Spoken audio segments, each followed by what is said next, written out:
कल्पना मुर्मू सोरेन। अध्यक्ष महोदय, बहुत बहुत धन्यवाद।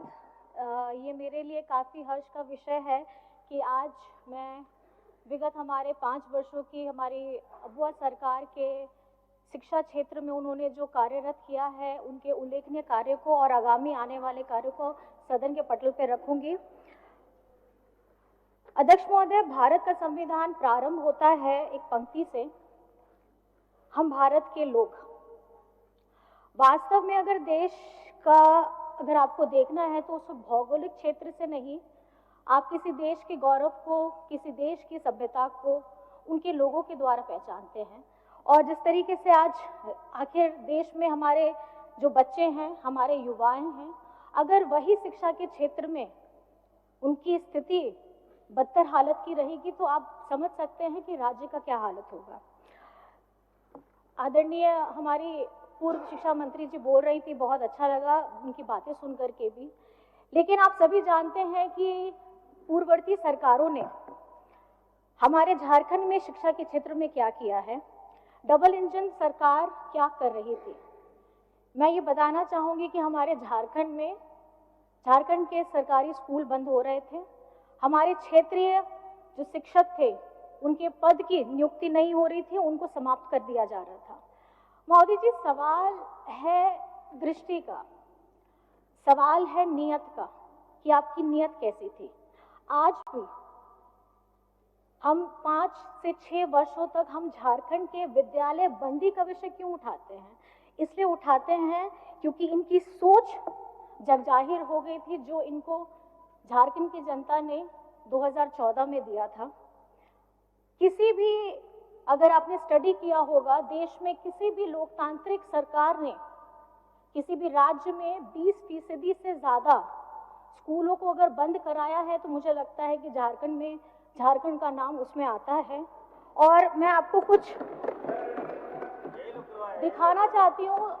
ये दिसंबर 2018 का हिंदुस्तान टाइम्स का है। इसमें हेडिंग भी था कि Jharkhand government is planning to shut 6,646 schools. और ये पहले चरण का था और उस समय हमारे गठबंधन के लोगों ने ये धरना दिया था। नहीं तो ये सेकेंड फेजेस में अगर आप इसका दुगना कर लीजिए तो 6 से 12, 13, 14 हजार स्कूलों का बंद करने की इनकी सोच थी और इन्होंने ये बंद भी किया। अध्यक्ष महोदय जी, मैं ये कहना चाहती हूँ कि इसके घर में पहली पीढ़ी ने अगर पढ़ाई नहीं की है तो जो उसकी दूसरी पीढ़ी होती है वो द्वितीय दर्जे के विद्यालय में जाकर के अपनी शिक्षा ग्रहण करने के लिए विवश हो जाते हैं। कहने का अर्थ है कि भारत के अंदर एक और भारत, एक ऐसा भारत जो अच्छे विद्यालयों में पढ़ रहे हैं और एक ऐसा दूसरा भारत जो द्वितीय दर्जे के विद्यालय में पढ़ रहे हैं। मैं द्वितीय दर्जे का जिक्र इसलिए कर रही हूँ, ये सिर्फ सरकारी स्कूलों के लिए नहीं है, ये हमारे निजी स्कूलों के लिए भी है। क्योंकि ऐसा नहीं है कि निजी स्कूल जहां भारी भरकम फीस दे करके उनकी पढ़ाई की व्यवस्था बहुत अच्छी होती है, बल्कि सच्चाई ये है कि अगर आज भी भारी संख्या में जितने भी प्राइवेट स्कूल्स हैं वहाँ ना तो फैसिलिटीज़ अच्छी है, ना ही वहाँ पर में हमारे जो टीचर्स हैं वो ट्रेंड है।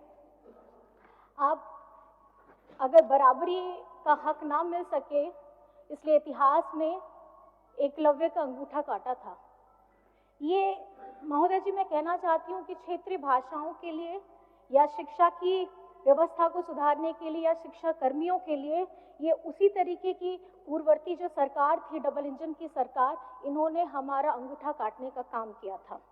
आज ये झारखंडी सरकार, ये बुआ सरकार अच्छी शिक्षा, अच्छे रोजगार, बेहतर रोजगार के साथ अपनी सोच को आगे रखती है। और क्योंकि जहाँ पे आदरणीय मैडम बोल रही थी, सदस्या बोल रही थी, कॉलेज की बात बता रही थी, अध्यक्ष महोदय, ये झारखंड आदिवासी बहुल इलाका है।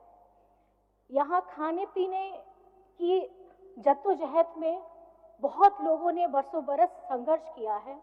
और जितना मैं आपको बताना चाहूँगी कि 17 से 18 साल आप ही लोग सरकार में थे। कॉलेज बच्चा तभी जाएगा जब उसकी स्कूली शिक्षा पूरी होगी। जो बच्चा घर का खाना पीना, एक परिवार उस तकलीफ से गुजर रहा है, तो आप उनको कहाँ स्कूल में एडमिशन करा सकते थे। और इन्होंने जो काम किया था, जो दुस्साहस किया था, आज ये परिणाम है कि झारखंड में हम लोग अभी भी शिक्षा के क्षेत्र में आगे कदम बढ़ाने के लिए निरंतर प्रयास कर रहे हैं, लेकिन समस्याएं इन्होंने प्रदान की, लेकिन समाधान ये अबुआ सरकार निकाल रही है। आप लोगों ने पहले भी देखा था इनकी सरकार में पारा शिक्षकों की हालत क्या थी। अध्यक्ष महोदय, पेज के कटिंग्स हैं, बताना चाहूंगी इंडियन एक्सप्रेस का, टाइम्स ऑफ इंडिया का, आपका दिसंबर 19, 2018 का है कि द पारा teachers succumbs to the injuries after injured in the police lathi charge. 5 para teachers sustained severe injuries in the police lathi charge. मैं ये बताना चाहूंगी कि उन्होंने भी अपने परिवार को खोया था। एक ऐसा व्यक्ति जिसकी आय से उनका पूरा परिवार चलता था, लेकिन जब इनके डबल इंजन की सरकार थी, उनकी आवाज, उनकी इच्छाओं को जानने का, सुनने का इन्होंने कभी प्रयास नहीं किया। और आदरणीय हमारी सदस्य हैं जो पूर्व शिक्षा मंत्री थी, उन्होंने तो सुना भी नहीं है। मैं अगर पढ़ना शुरू करूंगी तो उनके बारे में भी बहुत चीजें लिखी हैं, लेकिन मैं नहीं बोलना चाहती। मैं चलिए, अगर आप सुनना चाहती हैं तो मैं जरूर बोलूंगी। पारा शिक्षकों के मुद्दे में शिक्षा मंत्री डॉक्टर नीरा यादव जी जब भी कोई बात करने की कोशिश होती थी, वे कुछ भी बोलने से परहेज करती थी। कभी मीटिंग में होने का हवाला देती थी, तो कभी कैबिनेट की बैठक में जाने का हवाला देती थी। और इतना ही नहीं, पिछले दिनों इन्होंने कहा था कि इस मुद्दे पर उनके सीनियर बोल रहे हैं तो वो क्या बोलेंगी। तो ये अगर शिक्षा मंत्री किसी राज्य की बोलती हैं, जब पारा टीचर्स हड़ताल में रहते हैं, तो ये समझना चाहिए कभी गंभीर विषय है। मैडम मैडम मेरी बात सुन लीजिए, फिर आप जरूर बोलिएगा। और ये मैं कहना चाहूंगी, जब दिस इज नॉट कॉन्वर्सेशन, इन्होंने कभी भी स्कूल के विद्यालयों की हालत नहीं देखी, just listen. छात्रावास की हालत नहीं देखी, जर्जर बिल्डिंग की हालत नहीं देखी, और झारखंडी सरकार ने वो देखा। और उन्होंने पारा शिक्षक हो, रसोईया दीदी हो, उनके मानदेय को 50% से बढ़ाकर से लेकर के 200% तक की वृद्धि की थी। आज कक्षा 1 में से लेकर के उच्च शिक्षा के लिए जितने भी हमारे विद्यार्थी हैं, उनको छात्रवृत्ति 3 गुना दी जा रही है। और बच्चों को, जैसे आप सभी को ज्ञात है, आज हम बच्चों को साइकिल दे रहे हैं। गांव देहात में सर होता क्या है कि दूर दराज हैं, किसी के घर में माँ पिताजी दोनों काम कर रहे हैं, बच्चों को अगर विद्यालय आना है, खास करके अगर हमारी लड़की बच्चियां हैं, तो उनको आने में दिक्कत होती थी। मैं इस सकारात्मक सोच को बहुत बहुत धन्यवाद करती हूँ, क्योंकि हम लोग भी जब साइकिल वितरण करते थे तो बच्चों के चेहरे में बहुत खुशी और एक चमक होती थी। वो ये चमक इसलिए क्योंकि वो पहिया, साइकिल का पहिया, उनके सपनों को पंख देने का काम कर रहा है। तो मैं समझती हूँ कि ये काफी सकारात्मक कदम है। और अभी झारखंड के प्रमुख शहरों में छात्राओं एवं हमारी कामकाजी महिलाओं के लिए भव्य छात्रावास का निर्माण कर रहे हैं। महोदय, गंभीर विषय है और इस व्यवस्था को सुधारने में थोड़ा वक्त जरूर लगेगा, क्योंकि कहावत है ना, अगर भूत भगाना है तो हम लोग पीला सरसों फेंकते हैं, लेकिन अगर भूत सरसों में ही होगा तो फिर परिस्थिति क्या होगी।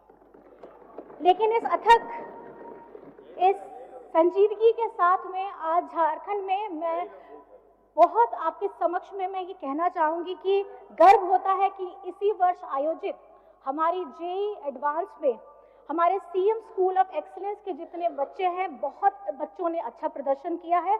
और कुछ बातें मैं आप लोगों के सामने में ये रखना चाहती हूँ कि हमारी झारखंड सरकार ने शिक्षा के क्षेत्र में क्या किया। लिस्ट बहुत लंबी है, मैं अध्यक्ष महोदय संक्षेप में आपको बताना चाहूंगी। राज्य सरकार ने 80 सीएम स्कूल ऑफ एक्सीलेंस प्रारंभ कर चुकी है। 325 प्रखंड स्तरीय आदर्श विद्यालय का निर्माण पूरे होने के अग्रसर में है और आगामी चरण में पंचायत स्तर पर 4014 आदर्श विद्यालयों को विकसित करने का लक्ष्य लेकर के हम बढ़ रहे हैं। नेतरहाट की तर्ज पर दुमका, पश्चिमी सिंहभूम, बोकारो में आवासीय विद्यालय प्रारंभ किए जा रहे हैं। राज्य में अवस्थित 203 कस्तूरबा विद्यालय एवं 57 झारखंड बालिका विद्यालयों में छात्रावास की क्षमता वृद्धि का काम किया जा रहा है। पहले चरण में 72 विद्यालयों में से के लिए 302 करोड़ की राशि आवंटित की गई है। 1050 उच्च प्राथमिक विद्यालयों में मैथ्स और साइंस के लैब प्रारंभ किए गए हैं। 5,393 विद्यालयों में आईसीटी लैब की स्थापना की गई है। 3,552 विद्यालयों में स्मार्ट क्लासेस प्रारंभ किए हैं। 28,945 विद्यालयों को टैब प्रदान किए गए हैं और पारा शिक्षकों के मानदेय में वृद्धि के साथ साथ अब ईपीएफ की कटौती भी प्रारंभ हो गई है। विगत वर्षों में 12,816 graduated train teachers, 2,612 post graduate teachers और 585 लैब असिस्टेंट सहायकों की नियुक्ति की गई है। 1300 विद्यालयों की मातृभाषा आधारित बहुभाषीय शिक्षण व्यवस्था लागू की गई है। रसोइयों दीदियों के मानदेय में 2,000 रुपए प्रति माह की वृद्धि के साथ साथ अब 12 महीने का मानदेय देने का निर्णय लिया गया है। आगामी वर्ष में हमारी सरकार 26,001 सहायक आचार्यों की नियुक्ति करने जा रही है। माननीय सर्वोच्च न्यायालय के निर्णय के बाद अब यह स्थिति स्पष्ट हो चुकी है। तमाम अड़चनों के बाद आज इसे पार करते हुए हम परिणाम जारी करने की स्थिति में आ चुके हैं। जिला एवं प्रखंड मुख्यालयों में state of art public library का निर्माण किया जाएगा। नई शिक्षा नीति 2020 के आलोक में नए पाठ्यक्रम पाठ्य पुस्तक बनाने के साथ साथ शिक्षक आदि की नियुक्ति प्रक्रिया तेजी से की जाएगी। अध्यक्ष महोदय, इसके साथ साथ मैं ये बताना चाहती हूँ, ये सोच, क्योंकि जिस तरीके से हमारी आने वाली पीढ़ी है, कहीं ना कहीं हम लोग हर एक आयु वर्ग के हैं, हमारे झारखंड के बच्चों का भविष्य कैसे उज्जवल होगा, उसके लिए सकारात्मक कदम जो कुछ और पॉइंट्स में इसमें जोड़ना चाहूंगी अध्यक्ष महोदय। हम लोग झारखंड के लोगों के बच्चों के पाठ्य पढ़ाई प्रशिक्षण से संबंधित कई योजनाएं लेकर आ रहे हैं। जैसे आपने सुना सीएम स्कूल ऑफ एक्सीलेंस है, tribal university, open university, skill university, नए डिग्री कॉलेजेस, शिक्षक बहाली, विदेशों में पढ़ने के लिए छात्रवृत्ति की योजना के साथ गुरुजी स्टूडेंट क्रेडिट कार्ड एवं एकलव्य शिक्षण प्रशिक्षण योजना, मुख्यमंत्री शिक्षा प्रोत्साहन जैसी योजनाओं को लेकर के आ रहे हैं। आईआईटी, आईआईएम, मेडिकल, लॉ आदि की निःशुल्क तैयारी करवाएंगे महोदय और प्रवेश मिलने के बाद उन्हें पढ़ने के लिए आर्थिक सहायता भी उपलब्ध कराएंगे। शिक्षा की ताकत अगर समझने के लिए हमें बाबा अंबेडकर साहिब जी की जीवनी पढ़नी चाहिए, क्योंकि संविधान की ताकत वही ये समझ पाएंगे जो इन्हें पढ़ पाएंगे अध्यक्ष महोदय। और संविधान पूजने के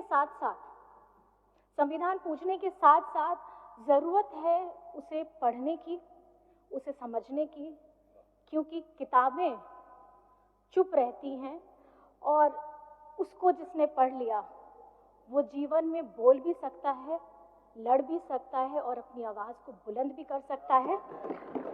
अंत में मैं बस ये कहना चाहूंगी अध्यक्ष महोदय, मैं माननीय वित्त मंत्री राधाकृष्ण किशोर सर को, हमारे शिक्षा मंत्री रामदास सोरेन जी के साथ सुदीव्य कुमार सोनू जी को और राज्य के मुख्यमंत्री हेमंत सोरेन जी को इस बजट में खास करके शिक्षा के क्षेत्र में 12% से ज्यादा का बजट देने के लिए मैं बहुत बहुत धन्यवाद करना चाहती हूँ, क्योंकि उन्होंने समझा है अगर झारखंड का भविष्य आने वाला, उन्होंने समझ लिया है 25-50 वर्षों के लिए अगर काम करना है तो अभी से काम करना होगा और इसकी शुरुआत हमने पिछले 5 वर्षों में कर दी है। अपनी इन्हीं बातों के साथ मैं अपनी वाणी को विराम देती हूँ और अध्यक्ष महोदय, आपने जो मुझे समय दिया यहाँ बोलने के लिए, आपका भी बहुत बहुत धन्यवाद है। जय हिंद, जय झारखंड।